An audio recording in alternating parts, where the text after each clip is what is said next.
राम राम साथियों, स्वागत है संस्कृत क्लासेज बाय हरलाल सिंह गोदारा में आपका। साथियों, फेस टू फेस बातचीत आज हमारी काफ़ी दिनों के बाद हो रही है और आज हम इस वीडियो में सबसे पहले चर्चा कर लेते हैं कि क्या क्या समझने वाले हैं। कई साथियों के कमेंट आ रहे हैं, रीट लेवल प्रथम जो अध्यापक भर्ती हमारी 2021 है उसकी वेटिंग सूची निकलेगी या नहीं निकलेगी। अगर वेटिंग लिस्ट निकलती है तो उसमें कट ऑफ कितनी कम हो सकती है। दूसरी बात, रीसफल परिणाम तो उसका तो कोई चांस ही नहीं बनता है। अब वेटिंग सूची पर भी हम चर्चा करेंगे, कितनी कट ऑफ कम रह सकती है उस पर भी चर्चा करेंगे। और विशेष चर्चा हमारी रहने वाली है क्योंकि कल कम से कम 15 से 20 कमेंट मेरे पास ऐसे आए कि सर संपूर्ण आप प्रोसेस बताइए कि काउंसलिंग कैसे होती है, काउंसलिंग के अंदर क्या क्या हमें सावधानियां रखनी पड़ती है, किस प्रकार हमें विद्यालय मिलता है और विद्यालय के अंदर का क्या प्रोसेस रहता है। इन्हीं सभी बिंदुओं पर हम विस्तृत चर्चा करने वाले हैं। हाँ, कुछ समय ज़रूर लगता है क्योंकि आपको मैं पहले न्यूजात्मक वीडियो जो देता हूँ पीडीएफ के माध्यम से, उसमें कम एमबी खर्च होती है, यही उद्देश्य रहता है। यहाँ पर कुछ एमबी अधिक खर्च होती है। चलो, फिर भी आपके आग्रह के परिणाम स्वरूप यह संपूर्ण प्रोसेस हम समझने की कोशिश करेंगे।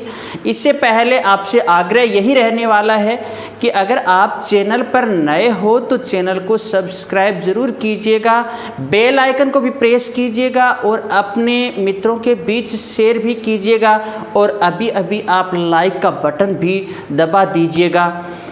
ठीक है, लाइक करना मत भूलना। हाँ, ये संपूर्ण जानकारी आप पूरा वीडियो देखोगे तभी समझ में आने वाली है। हाँ, ये गारंटी के साथ कह सकता हूँ कि इसके बाद प्रोसेस से संबंधित आपको अन्य वीडियो देखने की आवश्यकता नहीं रहने वाली है क्योंकि मैं भी इस प्रक्रिया से गुजरा हुआ हूँ, उसी के अनुरूप मैं बताने की कोशिश करूँगा। हाँ, कुछ थोड़ा बहुत बदलाव ज़रूर हो सकता है, अत्यधिक बदलाव नहीं होता, सेम प्रोसेस ही रहता है।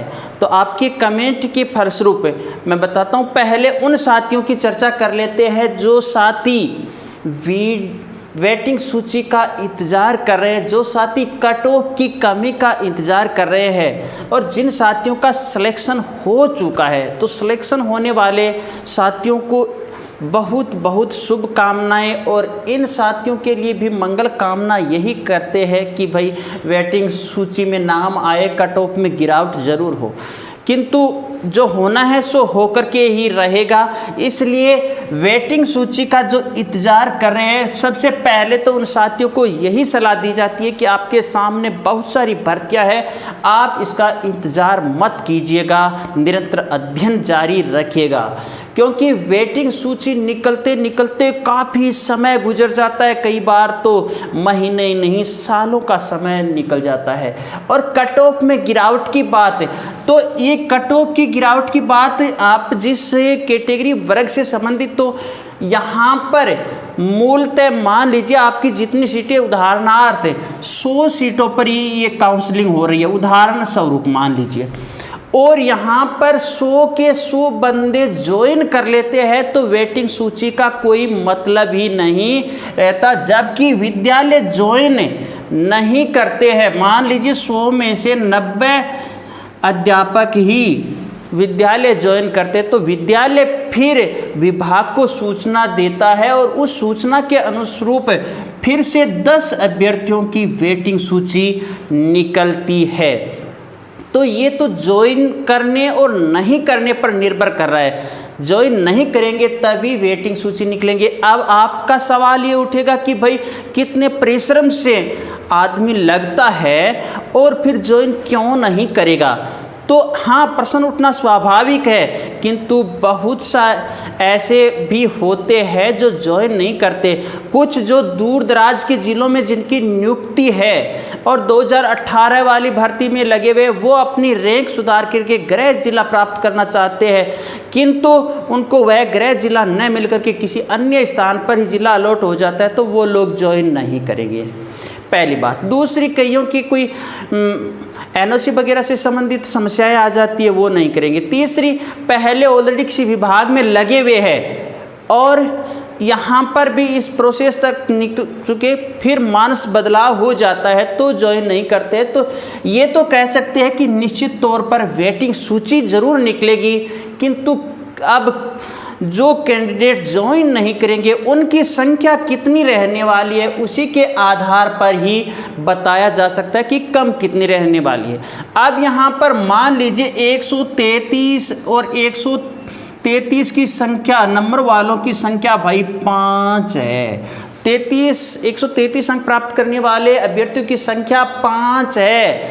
और डीओबी की बात आ जाती है कि भाई डीओबी है 1995।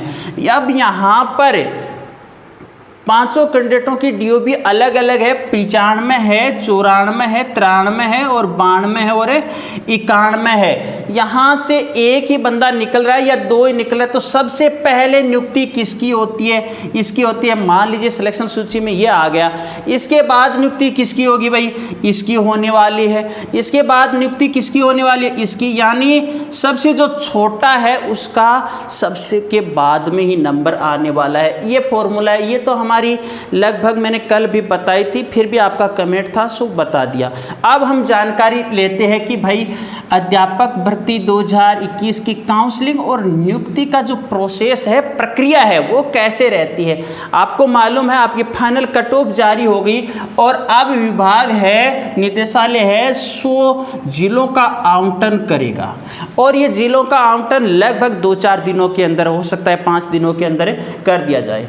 जैसे ही जिले अलॉट की आपको सूचना मिल जाएगी, आपकी साला दर्पण आईडी के माध्यम से आपको सूचना मिल जाएगी और यहाँ से जो सूचना मिलेगी आपको, जो संबंधित जिला अलॉट होता है, मान लीजिए सबसे कम कोटा की सीट है और किसी अभ्यर्थी को कोटा जिला अलॉट हो जाता है, ये केवल मेरिट क्रमांक के अनुरूप आपके जिले अलॉट हो गए। यहाँ पर वरीयता सूची नहीं बनाई जाती है, मेरिट क्रमांक के अनुसार आपके जो जिले अलॉट हो जाते हैं। मान लीजिए किसी को कोटा अलॉट हो चुका, तो अब उसकी कोटा के अंदर काउंसलिंग होगी भाई।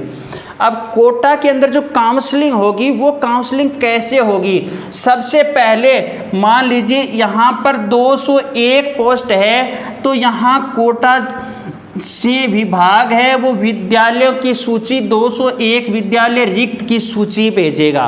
तो यहाँ पर कोटा के अंदर 201 विद्यालय रिक्त की सूची आ चुकी। सूची आने के बाद में आपका वरीयता क्रमांक, आपके अंक कितने हैं वो मायने नहीं रखता। वरीयता क्रमांक कई बार ऐसा होता है, मान लीजिए एक नंबर कोटा के अंदर 201 अभ्यर्थी है, उनमें से सबसे जो टॉप है उसके मान लीजिए 138 अंक है, जबकि मान लीजिए 45 नंबर पर जो आ रहा है उसके अंक है 128 है, फिर भी विद्यालय सूची पे पहला नंबर इसका आ जाता है। ये क्यों होता है, इसकी जानकारी हम लेते हैं। क्योंकि देखिए भाई, आप को 201 विद्यालय ही विभाग उपलब्ध करवाएगा, वो भी ग्रामीण, और फिर वहाँ पर आपकी काउंसलिंग से कई तो जिले हैं वो 1-2 दिन पहले सूचना दे देते हैं, कई मान लो उसी दिन बोर्ड पर, जहां आपकी जिस स्थान पर काउंसलिंग होनी है वहां पर बोर्ड पर आपको 2 सूची लगी हुई मिलेगी। एक तो सूची मिलेगी आपको क्रमबद्ध रूप से विद्यालयों की सूची, एक तो सूची आपको मिलने वाली है विद्यालयों की, जबकि दूसरी सूची आपको सामने ही कौन सी मिलेगी, बोर्ड पर लगी हुई या पहले भी उपलब्ध करवा दी जाती है, वो होती है वरीयता सूची। यानी पहले किसकी काउंसलिंग होगी, फिर किसकी काउंसलिंग होगी, ये अंकों पर तय नहीं करता। यहाँ पर सबसे पहले वरीयता दी जाती है दिव्यांग अभ्यर्थी की, जिसके अंक चाहे कितने ही हो। सबसे पहले दिव्यांगों को विद्यालय अलॉटे किए जाएंगे। मान लीजिए यहाँ से 10 सीटें दिव्यांग ले जाते हैं, तो 10 सीटें कम, पहला एक दिव्यांग व्यक्ति जाता है, अपना ऐच्छिक स्थान, ऐच्छिक विद्यालय मांग लेता है। वह विद्यालय अलॉट होने के बाद में शेष संख्या 200 ही रहती है, वहाँ पर 200 ही दिखाई देंगे। उसके बाद में दूसरा, तीसरा, ऐसे करके 10 विद्यार्थी यहाँ से निकल गए, तो हम 201 में से 10 कम कर देंगे। अब आपके सामने विद्यालयों की सूची जो रहने वाली है वो 191 ही। यहाँ उसके बाद में विधवा महिलाओं को वरीयता दी जाती है वरीयता सूची में, फिर परित्यक्ताओं को, फिर असाध्य रोगग्रस्त वालों को, और उसके बाद आती है शेष महिलाएं। इनके भी अंक आपसे चाहे पुरुष अभ्यर्थी से कम क्यों ना हो। इनके बाद में पुरुष अभ्यर्थियों का नंबर आता है, और वह जो 138 नंबर पे था, जो मेरिट क्रमांक की दृष्टि से देखो, मान लो उस जिले के अंदर टॉपर था, जबकि वरीयता सूची में उसका स्थान है वो 50वें नंबर पर आ जाता है। एक यही कारण होता है। जैसे ही अब आपके सभी को विद्यालय, क्योंकि 201 में विद्यार्थी को तो काउंसलिंग की आवश्यकता ही नहीं, उसको स्वतः ही विद्यालय अलॉट तो मिल ही जाएगा, उसको विद्यालय से संबंधित चॉइस नहीं मांगी जाएगी, स्वतः मिल जाएगा। अब आपको विद्यालय मिल गए, आपकी एक सूची तैयार हो जाती है वहाँ पर, अमुक विद्यार्थी को ये विद्यालय। अब वह सूची आपकी यहाँ काउंसलिंग से जाएगी भाई, वहीं पर आपका जो जिला परिषद है वहाँ पर स्थापना समिति बनी हुई होती है, उस स्थापना समिति के द्वारा उस सूची का अनुमोदन किया जाता है। जैसे ही अनुमोदन उस सूची का हो जाता है, तुरंत उसके बाद आपका नियुक्ति आदेश निकाल दिया जाता है, और यह नियुक्ति आदेश आपके हाथों में आते ही आपको एक तो मेडिकल सर्टिफिकेट बनवाना पड़ता है, दूसरा आपका पुलिस वेरिफिकेशन प्रमाण पत्र, जो चरित्र प्रमाण पत्र कहते हैं हम, वो बनवाना पड़ता है। सो चरित्र प्रमाण पत्र आप अभी भी बनवा सकते हो, और नहीं मान लीजिए ये जो आपकी काउंसलिंग हो जाती है, तुरंत आप ई मित्र के माध्यम से बना सकते हो। इन दोनों को, यानी मेडिकल प्रमाण पत्र कैसे बनवाया जाता है और पुलिस चरित्र प्रमाण पत्र कैसे बनवाया जाता है, अगर ये शंका आपके मन में चल रही है तो सो आप कमेंट कर सकते हो, अगला वीडियो आपके सामने इससे संबंधित ही ले आएंगे। अब आप अपने डॉक्यूमेंटों से संबंधित संपूर्ण फाइल, यहाँ पर देखिए आंशिक डॉक्यूमेंट भी आपके चेक हो सकते हैं, क्योंकि इस बार डॉक्यूमेंट आपके पहले से ही चेक हो चुके हैं। इसलिए देखिए यहाँ पर क्या होता है वो तो समय बताने वाला है। अब आपके जो डॉक्यूमेंट आपने फाइल तैयार की है, वह फाइल लेकर के आपको जो विद्यालय मिल रहा है उस विद्यालय पर जाओगे। उस विद्यालय में जाने के बाद आप वहाँ के संस्था प्रधान से मिलोगे। संस्था प्रधान आपके डॉक्यूमेंट चेक करने के लिए अपने विद्यालय के वरिष्ठ कर्मचारियों को नियुक्त करेगा। वो आपके डॉक्यूमेंट चेक करेंगे और चेक लिस्ट के अंदर मार्किंग करेंगे। सभी डॉक्यूमेंट जब सही पाए जाते हैं, संपूर्ण डॉक्यूमेंट है आपके पास, जो चरित्र प्रमाण पत्र प्लस मेडिकल प्रमाण पत्र और अन्य डॉक्यूमेंट, उसके बाद में आपसे कहा जाएगा कि आप नियुक्ति के लिए प्रार्थना पत्र लिखें। तो वहाँ पर आपको जो आप प्रार्थना पत्र, हम अर्जी जो अत्यावश्यक कार्य की लिखते थे, उसी प्रकार ही आपको प्रार्थना पत्र लिखनी है कि मेरे द्वारा दी गई सभी प्रकार की सूचनाएं सही है और विभाग ने इस आदेश क्रमांक से मुझे यह विद्यालय अलॉटे किया है, इसलिए श्रीमान से निवेदन है कि आप नियुक्ति प्रदान करने का श्रम करें।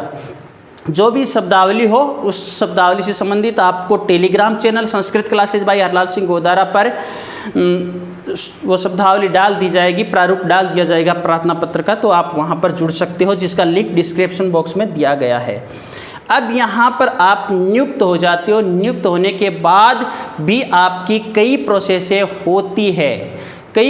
होती है, आप की कई आइडिया वगैरह बनती है, वो सब हम अगली क्लास के अंदर चर्चा करेंगे। इससे पहले आपको बता देते हैं कि आपके इसी चैनल पर REET 2022 second grade, first grade, Hindi, GK और मूलतः भाई संस्कृत की निःशुल्क तैयारी कराने का प्रयास किया जाएगा। इसलिए आप अगर चैनल पे नए हो तो सब्सक्राइब कीजिएगा और ज़रूरतमंद विद्यार्थियों के बीच वीडियो और चैनल के लिंक को शेयर भी कर दीजिएगा। मैं समझता हूँ कि लगभग मेरे द्वारा बताई गई सूचनाएं है सो आपको समझ में आ गई है, और किसी भी प्रकार से कोई भ्रम, कोई समझ से परे हो तो आप कमेंट करके पुनः पूछ सकते हो। अगली मुलाकात अगले वीडियो के साथ ही होगी, तब तक मैं लेता हूं आपसे अनुमति। जय हिंद, जय भारत।